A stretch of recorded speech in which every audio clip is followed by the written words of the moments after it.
Sir क्या योग्यता चाहिए जो युवा आएंगे रोज़गार के लिए और कितने पदों पर ये भर्ती ली जाएगी?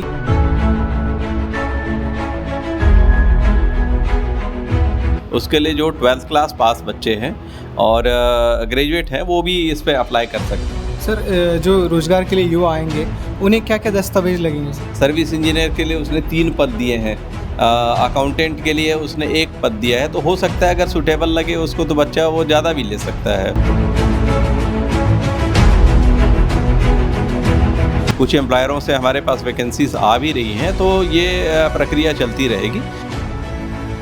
जो युवा अपनी पढ़ाई पूरी करने के बाद रोज़गार के लिए चिंता में है कि रोज़गार कहां से मिलेगा, उन युवाओं के लिए एक महत्वपूर्ण खबर है। दुर्ग जिले के तमाम युवा जो रोज़गार के लिए रोज़गार की तलाश में इधर उधर भटक रहे हैं, उनके लिए ये खबर है कि 14 जून को दुर्ग जिले के रोज़गार पंजीयन कार्यालय में एक प्लेसमेंट कैंप लगने वाला है, जिसमें 64 पदों पे भर्तियाँ ली जाएंगी। तो क्या कुछ डिटेल होगा, किस तरह की भर्ती होगी, कौन सी कंपनी आ रही है प्लेसमेंट देने के लिए, इन सब सारी चीज़ों पे जानकारी लेने के लिए इस वक्त हम दुर्ग के पंजीयन कार्यालय में मौजूद हैं और यहाँ के जो उप संचालक हैं आर.के. कुर्रे सर, उनसे बातचीत करते हैं और किस तरह का प्लेसमेंट है, टाइमिंग क्या होगा, क्या दस्तावेज़ लगेंगे, किन किन फील्ड के किन किन पढ़ाई किए, मतलब किस किस क्षेत्र की पढ़ाई करने वाले युवाओं के लिए ये प्लेसमेंट है, इन सब सारी चीज़ों पर अच्छे से डिटेल लेने के लिए हम आए हुए हैं और उनसे बातचीत करेंगे और इसमें जो भी सब कुछ जानकारी है वो आप तक लेके आते हैं। चलिए आइए चलते हैं, बातचीत करते हैं। प्लेसमेंट कैंप को लेकर जो डिटेल है उसको जानने के लिए, अच्छे से समझने के लिए उप संचालक आर.के. कुर्रे सर है हमारे साथ, उनसे बातचीत करते हैं और जो प्लेसमेंट कैंप लगने वाला है उसके बारे में उनसे डिटेल लेते हैं। सर क्या कुछ डिटेल है सर? देखिए, अभी 14 तारीख को निर्वाचन के बाद हमारा ये पहला प्लेसमेंट कैंप होगा। इसमें 2 कंपनियां आ रही हैं। इसमें ग्लोबल बायोटेक साइंस जो दुर्ग की ही कंपनी है और दूसरी जो कंपनी है वो क्षेत्रीय ग्रामीण फाइनेंशियल सर्विस करके है। तो ये 2 कंपनियां हमारे यहाँ पे अभी 14 तारीख के प्लेसमेंट कैंप में आ रही हैं। सर क्या योग्यता चाहिए जो युवा आएंगे रोज़गार के लिए और कितने पदों पर ये भर्ती ली जाएगी, इसका क्या कुछ डिटेल? जी, इस पे देखिए, जो सर्विस इंजीनियर का पोस्ट है उसके लिए ITI और डिप्लोमा वाले बच्चे की ज़रूरत है और अकाउंटेंट के लिए BCom और जो बच्चा टेली किया है उसकी आवश्यकता है। और दूसरी जो कंपनी है क्षेत्रीय ग्रामीण फाइनेंशियल सर्विस, इसके लिए जो सेल्स एग्जीक्यूटिव है उसके लिए जो 12th क्लास पास बच्चे हैं और ग्रेजुएट हैं वो भी इस पर अप्लाई कर सकते हैं। इसमें लगभग जो पोस्ट है वो सर्विस इंजीनियर के लिए 3 पोस्ट है और अकाउंटेंट के लिए 1 है और बाकी सेल्स एग्जीक्यूटिव के लिए 30-30 पद हैं रायपुर और दुर्ग के लिए। सर जो रोज़गार के लिए युवा आएंगे उन्हें क्या क्या दस्तावेज लगेंगे सर?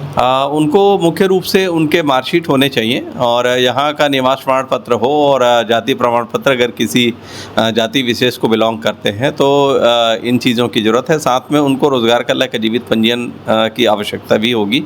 तो ये पूरे दस्तावेज और उसकी जो छाया प्रति है वो ले करके बच्चे को 10:30 बजे रोज़गार कार्यालय में उपस्थित होना होगा। सर ये कितने दिन तक कैंप लगने वाला है और इसका टाइमिंग कितने बजे से कितने बजे तक रहेगा? देखिए, ये तो एक ही दिन का कैंप है। एक्चुअली हर सप्ताह लगभग आयोजन हमारा होता है। जो कंपनियां हमको वैकेंसी नोटिफाई करती हैं या जिसको हम लोग कांटेक्ट करते हैं और वो अगर नोटिफाई करती है वैकेंसी, तो हम सेम डे एक ही दिन का हमारा कैंपस होता है। इसके बाद आगामी सप्ताह के लिए कुछ रिक्तियाँ हमारे पास में और उपलब्ध हुई हैं, उसके लिए फिर आगामी सप्ताह में हम लोग फिर से करेंगे।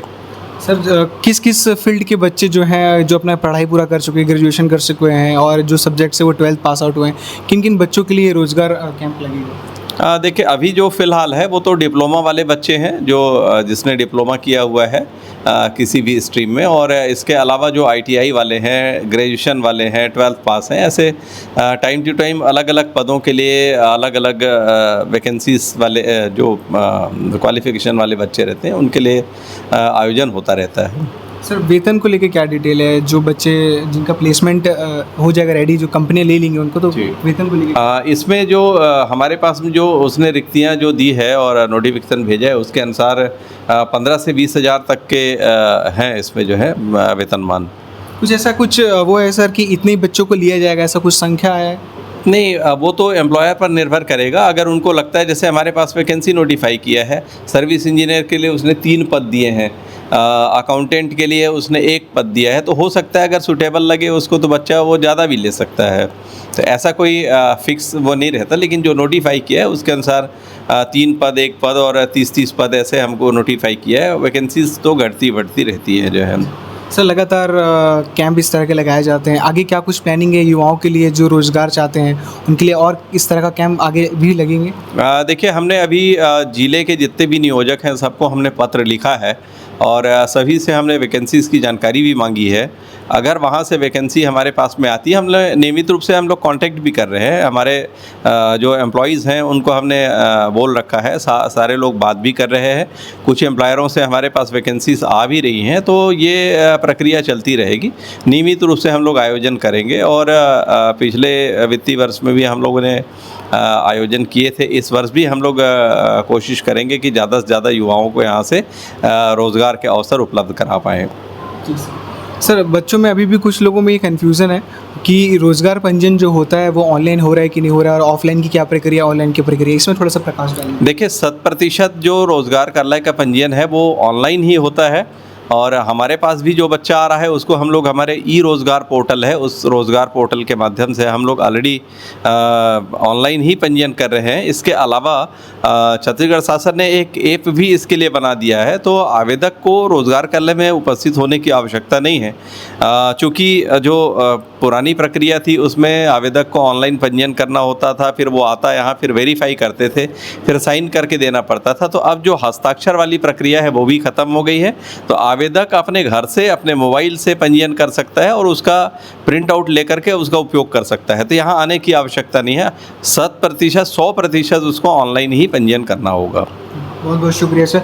तो आपने देखा 14 तारीख को जो कैंप लगने वाला है, प्लेसमेंट कैंप, उसमें क्या कुछ डिटेल है, जो युवा आएंगे रोज़गार के लिए उन्हें क्या क्या दस्तावेज लाने होंगे, सर ने सारी चीज़ें क्लियर कर दी हैं आपको।